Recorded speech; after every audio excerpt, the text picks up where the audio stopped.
donya iki wis bubrak. Jagat iki wis koncatan kautaman. Kana kene padha wae akeh wong Dursila.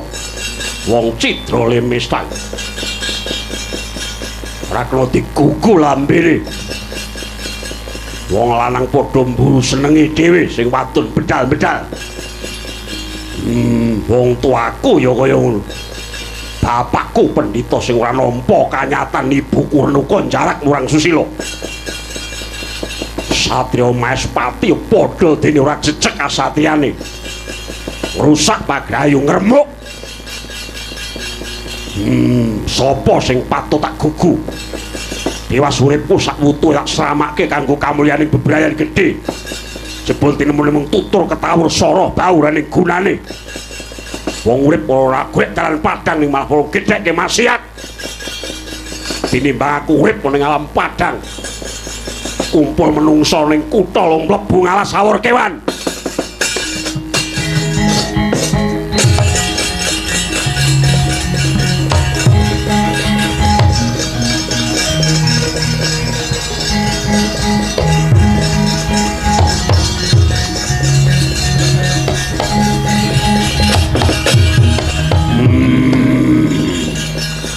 Sing marai ngorak arek jagate Bargawa ora liya mung Satria Maespati. Aku moh dadi satria selawase urip. Iki Bargawa dudu satria. Malah kabeh satria tak anggap mungsuhku. Wong Maespati. Banget-banget nggonmu ngremuk ibuku. Rasakno piwalese Bargawa. Wadungku iki jalan gondol nyawamu.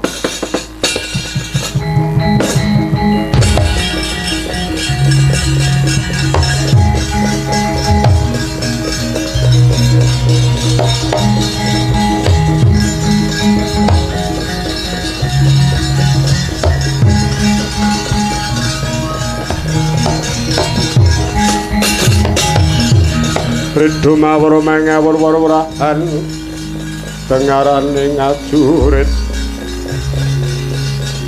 kong maguru kong satetek kaya butul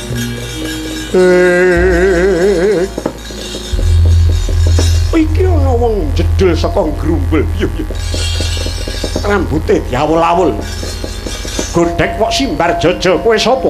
Aku Bargawa. Kowe sapa? Sentana negara Maespati. Jenengku Raden Setya Asmara. Sapa? Raden Setya Asmara. Kowe Sentana Maespati. Iya. Yen ngono kowe satriya.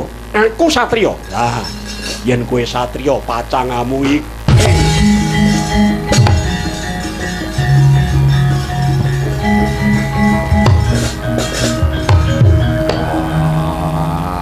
pedhot gulumu. wis ana tunggale iki wadungku.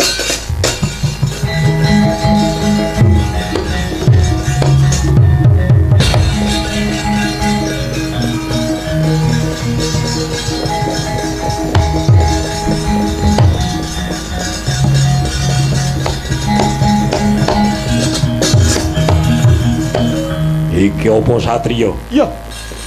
Raden Sudirgapati. Kowe wong endi? Maespati Tunggale.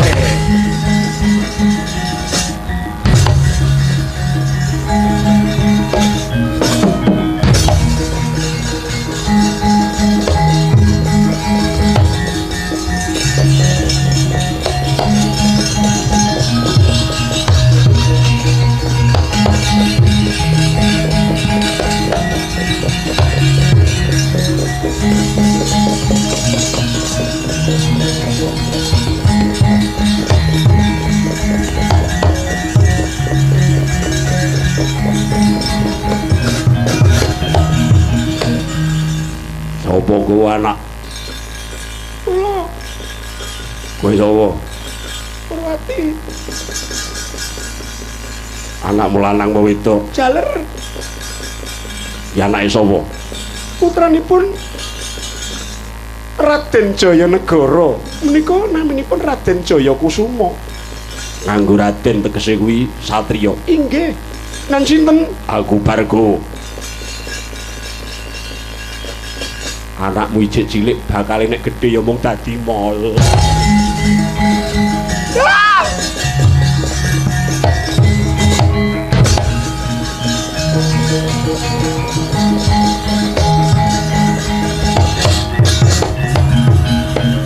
Iki ya satriya. Senes. Lah kowe bangsane ngopo? Gamelan kula grema. Apa? Grema. Grema kuwi apa? Lah nggih tiyang pados tedhi ning adol tiyang estri.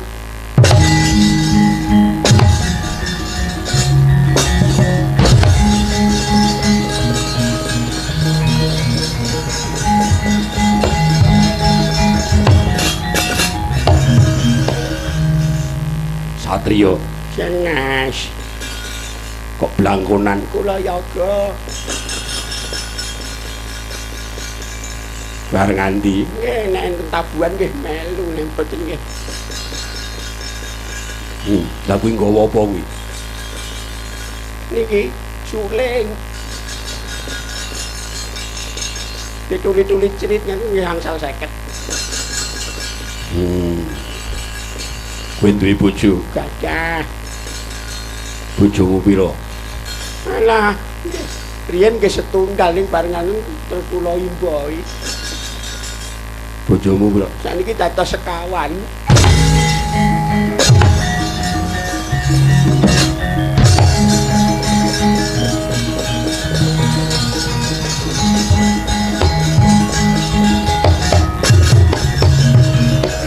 Sapa iki? Kula pego.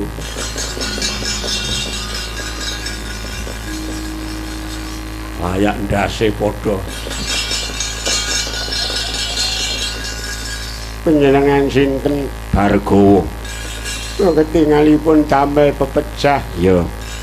Sak pethuke wong lanang ing kira-kira satriya tak wadung biasa. Kowe satriya apa dudu? Jenes. Satriya ini mboten duwe napa-napa niku sanes satriya ni sat ngreng. Banyuwun kawelasanipun to, Den. Kula niku pun bebrayan kalih bojo kula pinten-pinten taun dereng dipun paringi turun. Wis sik kawelasan. Kowe tau ngli apa ora? Mbok mutiar. Dereng nate. Bojomu Walah saya melih bojo kula ni ngertine napa. kowe jujur tenan. Nggih, Ora tau nginang-ini. mboten, Ora tau ngiwoneng. mboten. Ya syukur tak sabdo. Kowe 3 sasi meneh bojomu telat. Telat. Nyuwun pamit matur nuwun, Den.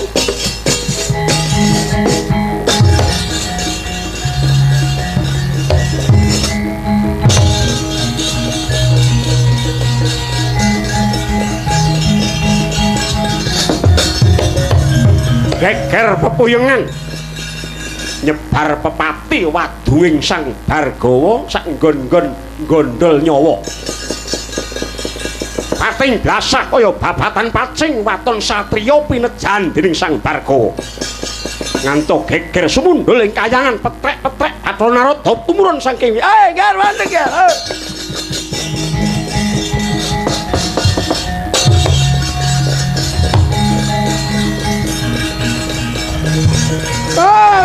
Bargawa.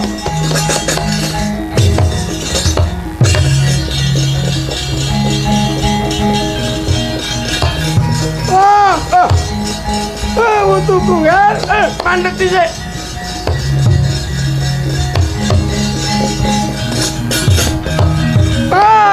darah pragenjong pak wong bolong waruda yang ditegang wong kali codhe sapa sing gawe.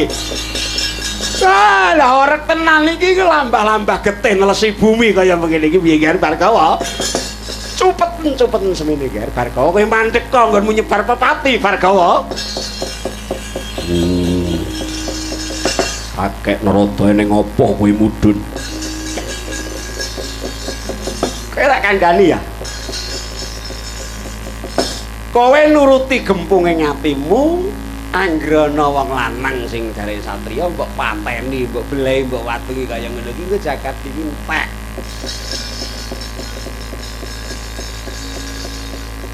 Ayo mandek ora? Ora ana sing wenang ngendhek. Butuh aku nuruti karepku. Ngonku moh nyatriya malah dina iki satriya tanggep dadi mungsuhku. Aja mung satriya Maespati, satriya saindenging jagat mungsuhe Rama Bargawa. Yer. Nek kaya ngono kedelarung bakal muspra undundaning tembe mburi kowe bakal kecemplung neraka jahanam. Aku ngerti rusak ing pikirmu mergo gempung nggonmu ngali pelakone mbokmu sing kaya ngono, bapakmu kaya ngono, monggo Maespati ya ora ana adil. Ngayaka prajane padha nggugu karepe dhewe nganti mamakmu muk paningali ngrusak marang pagrayu, ngrusuhi marang kabagyaning liyan nganti dadi bubrah taningane kaya ngene iki. Nek yen iki mengko ora mbok lereni, dewa ora bakal marengake, Nger. Ora dipayungi dewa ya meh. Waton marem atiku. Lah nek mung golek marem ya kono wis kono ndang patenono kabeh kono wis. Entakno kono. Bocah dikandhani kok ora. Pinter iki jagat kowe iki sejalma menungsa sing ngambah lemah, kowe isih kedunungan lina, salah lali apes lan mati. Dadi kowe siti narungku dening lakuning kodrat ngono. Terus aku kon piye? Nek aku mbok cupet ora keneng mateni. Terus gempung sesak ing dadaku. Mung tak tahan ning dodo ning nganti dadaku bledak kuwi. Upama aku nantang satriya ciptaku, aku mung goleki satriya sing pepethingan. Yen ana satriya sing ngungkuli kasektening Rama Bargawa aku malah seneng.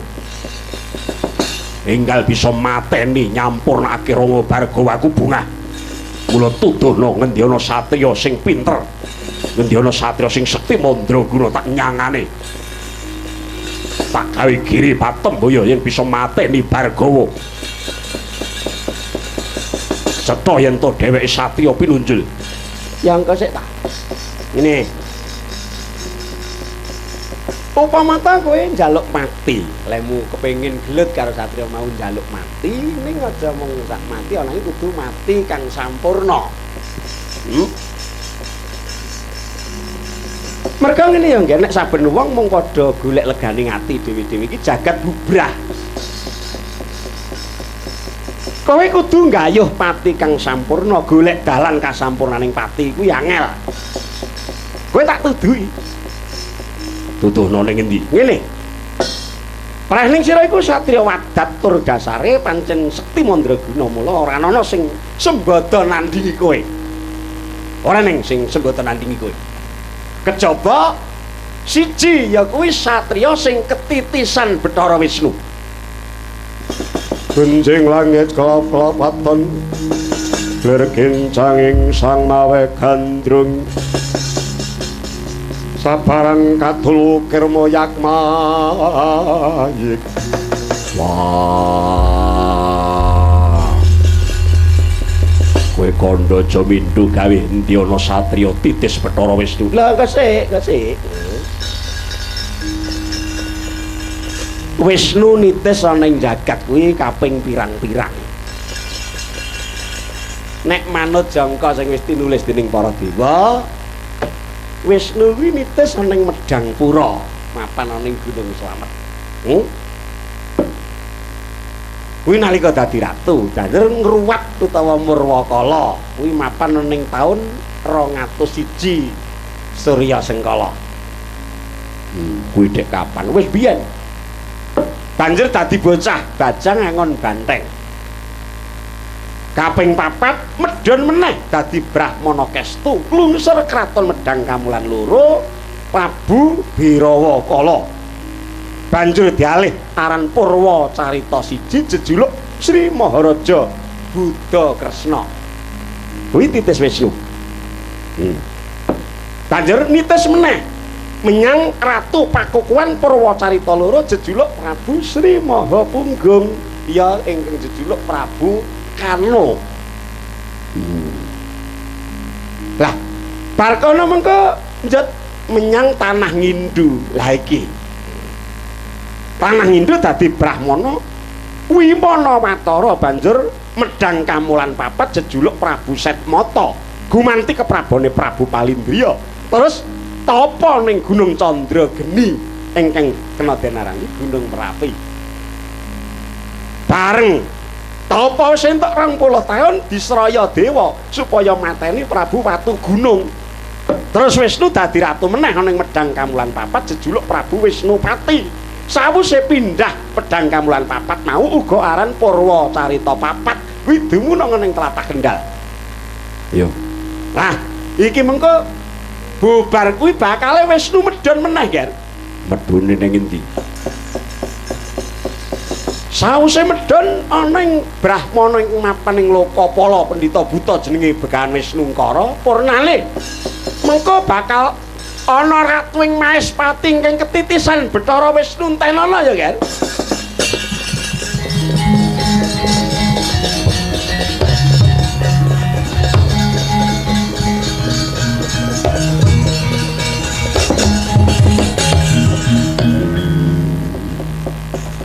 Yen ngono bunga hatiku wis ana trontong ing pepadang wis ngandhani bakal tumedhak ing Wisnu sing bisa nguntapake nyawane Bargawa ya. Mula saiki cupeten semene lerenana nggonmu mamateni padaning kowe mlebu menyang alas luwih dhisik. Nganti sok kapan mengko bakal ana tengara saka adile sing gawe jagat ya.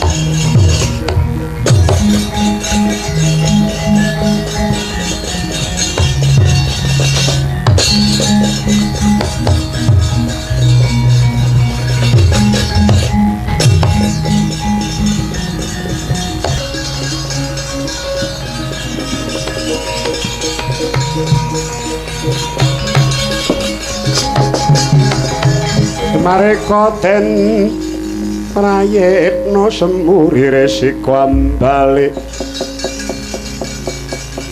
titiyane Gandayani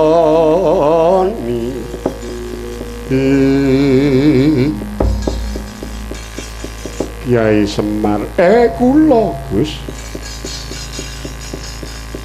saya suwe tak rasakake saya krasa sing ngandika sampun gantos busana Kanalendran menapa sampun wonten keparengipun badhe kondur dhateng negari ora lah kok ngaten jroning telung dina iki aku kaya ngrasakake ana tandha ingkang tumanduk telenging rasaku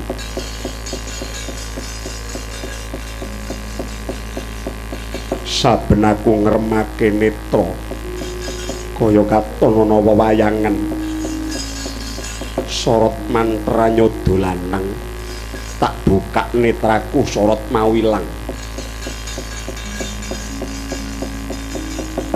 liep-liep jroning supena kaya kungu kentongan kang muluk ing tawak rijamuning kidul kulon niku wahanane apa Kakang Semar nyata larata sangkeng yudha sang guru kula ngutus sang Sri Ndara kok sampeyan kagungan pralampita sing kaya ngoten niku kula niki nganti gumun arang lho wong entuk lampita sing kaya ngoten niku Nek disurasa kok mboten pati kepenak. Banjur aku kudu kepiye Kakang Semar? Sakniki kula tak guneman nggih. Ning gunem kula niki mang surasa. Iya Kakang Semar Kadiparan. Aku eling yen to sejatine kowe iki minangka tuanggana dadi. Apa sakgureme Kakang Semar bisa mobahake rasa pangrasaku? Nggih.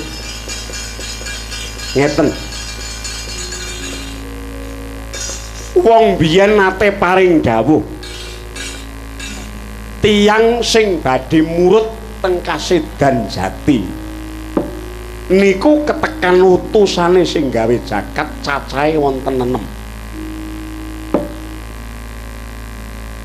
Ampun nganti kleru dalane anggenipun mapanaken. Antawisipun rumiyin piyambak inggih menika metu saka jasad asipat wahya kaya wernaning embun utawi saged ugi wujud mega putih. Saklebeting cahya kala wau wonten rerupan jagat putih busana sarwa jenar. Menawi sampun wonten sesawangan kados mekaten menika den santosa ing budi sampun ngantos korup dhateng godha wewayangan ing kados mekaten. Awit nek kula surasa sampeyan ngendika niki kok enten tandha-tandha sing mutawatiri. Nek pangira-irane Semar sing dadi pamonging wong tanah Jawa niki bener. Napa badhe cures dumugi semanten Maespati, Den?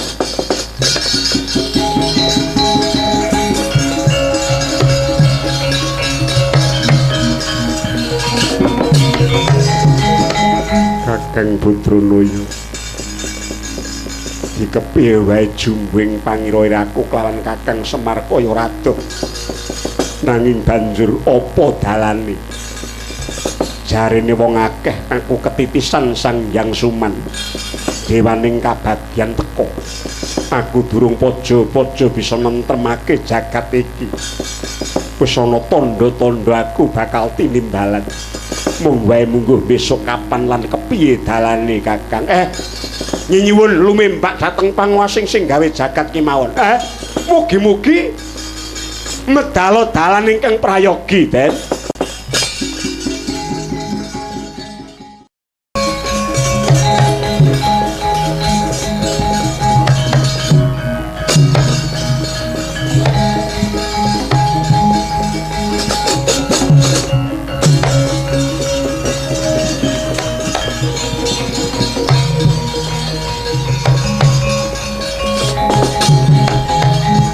Sumangkah ngro sesumbar Lindhu bumi gonjing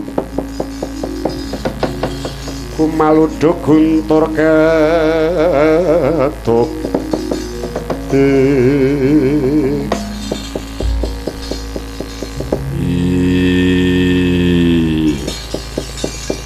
Ojo kaget kowe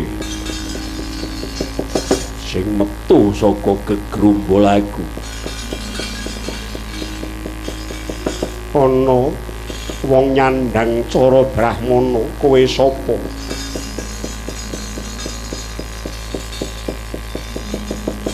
Ngaku apa bener kowe ratu? Maespati jenengmu Harjuna Sasra. Iya bener ora kleru, aku Harjuna Sasra. Kowe sapa? Meleka iki Resi Bargawa. Rama Bargawa. Aduh paman,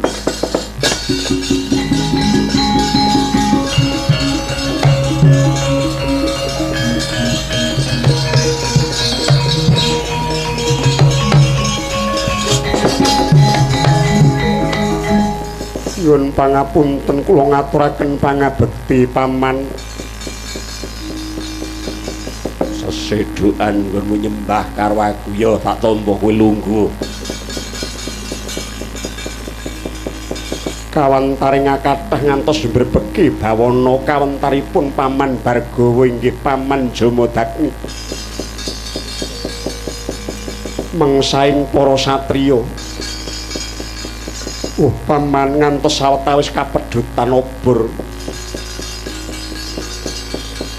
Monggo kula dherekaken kundur dhateng Kitha Maespati.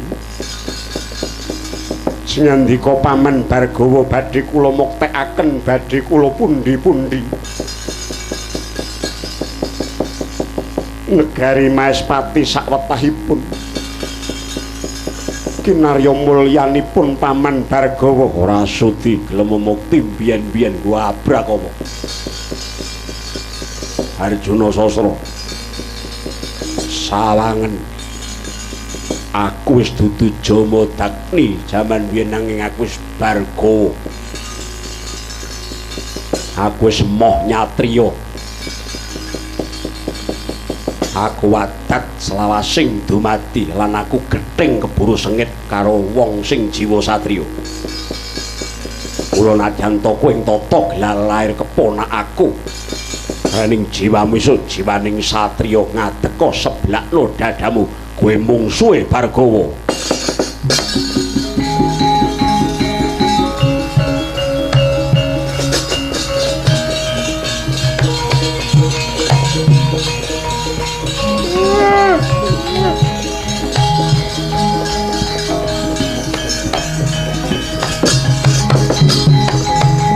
Kakyatri sang kapirang renang kul kilempet-kempet dosa ngernaning pawon jagat wasesaning Bathara Paman kenging menapa jengandika paring dawuh mekaten wis dadi anteping atiku sapa wae luwih-luwih kowe kondange mbrebeki jagat jare titising Bathara Wisnu. Yen pancen kowe ketitisan Wisnu tenan malah kebeneran. Aku kepengin jajal supaya kaprawirane wong sing kepanjingan Wisnu. Nanging ngantisipun kula lan Paduka Paman boten wonten wijining pasulayan. Menapa inggih kedah kula ngladosi keparengipun Paman Bargawa kudu gelem. Sapa wae sing jiwa satriya ketemu karo Bargawa kudu gelem pangkep jojo kantaran bau. Kula mboten saged nglampahi Paman bisa. Yen ora bisa aku sing meksa. Ayo golek papan jembar seblakno dadamu mungsun Bargawa.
Sedakep ngucap mantram sakti nenggih Nalindra Maespati mekar salirane sak gunung pitung gunung kaya barungan wujude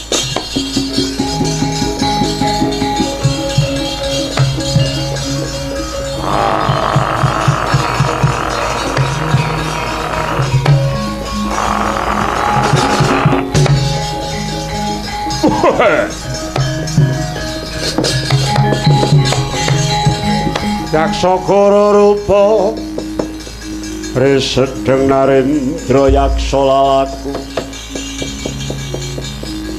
kang malwaleng kang latala kowe barga wadul kuanen ora sulap apa mbok kira wong saudon saurupanaya nyedak omrene obong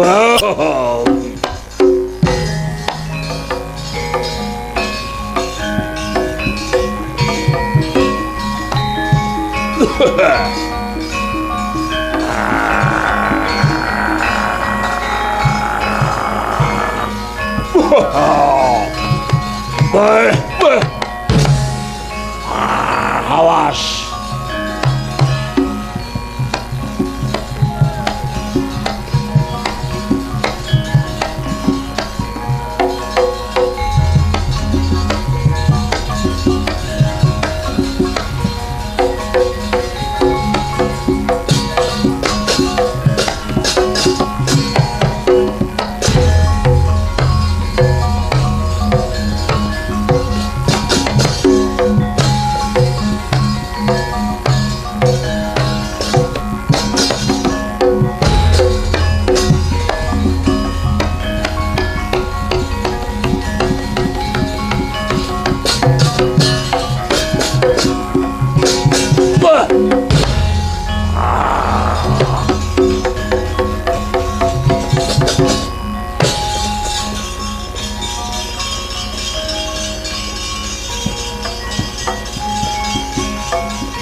apa kowe barga mumpung wis mekar saliraku wah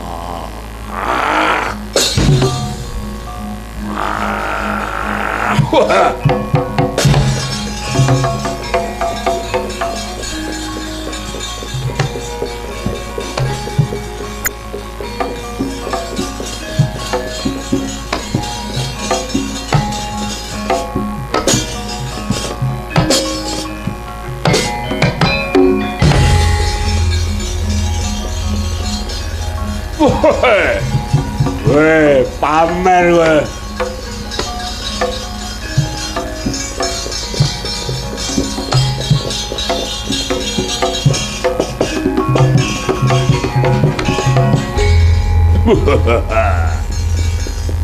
apa mbok kira wedi kowe nggawa gendhewamu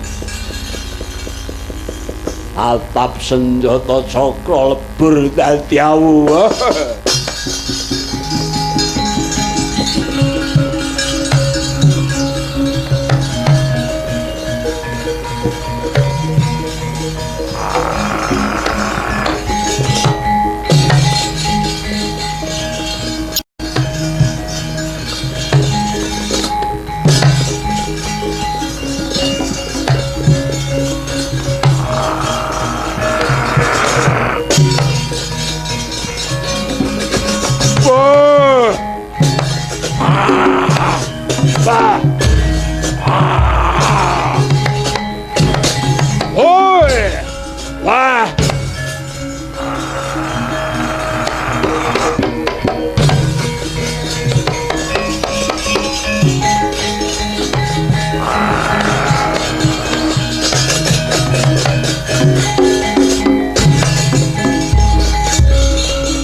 kakek Narada ning wah saperangan Wisnune wis kudu kinuket bali pinesti ming kudu semene lelakoning Arjuna Sastra Gar aku dewa mematekake jauh mangsa bodho pangrakit budayaning ciptan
Arjuna Sasra kuat nampani wadungku wong peng-pengan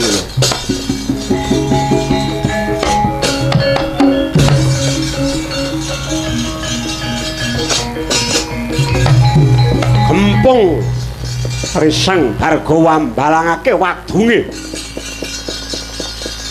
eling-eling kaya wis puput dumugi samono lelakoning Prabu Arjuna Sasra bawane Wisnu wis oncak mabet kacetha jroning kodrat mung semono dumawahing pusaka ngenani dadaning Prabu Arjuna Sasra sikar pecah jumeneng Prabu Arjuna Sasra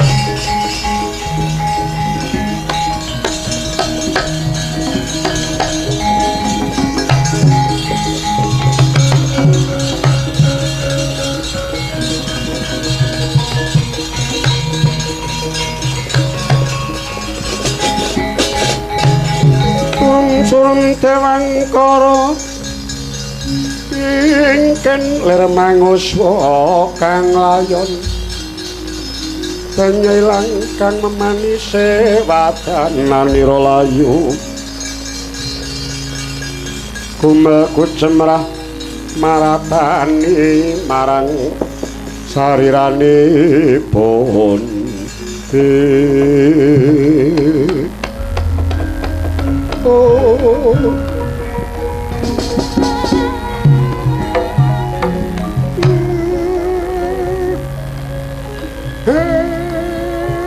sampeyan nemai tenan Den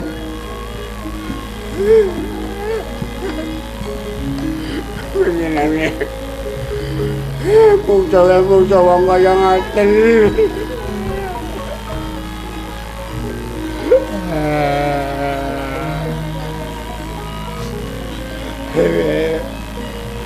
anakku cita kaya jajak kaya apa sedeng isih urip ora tau jajan terus mati terus piye kok bacokan metogong cangkeme seceh kaya ngene ngomongke panganan wae bendaramu bengkah dadane ketiban wadung semono gedene ayo rinukti bendaramu ayo dipikul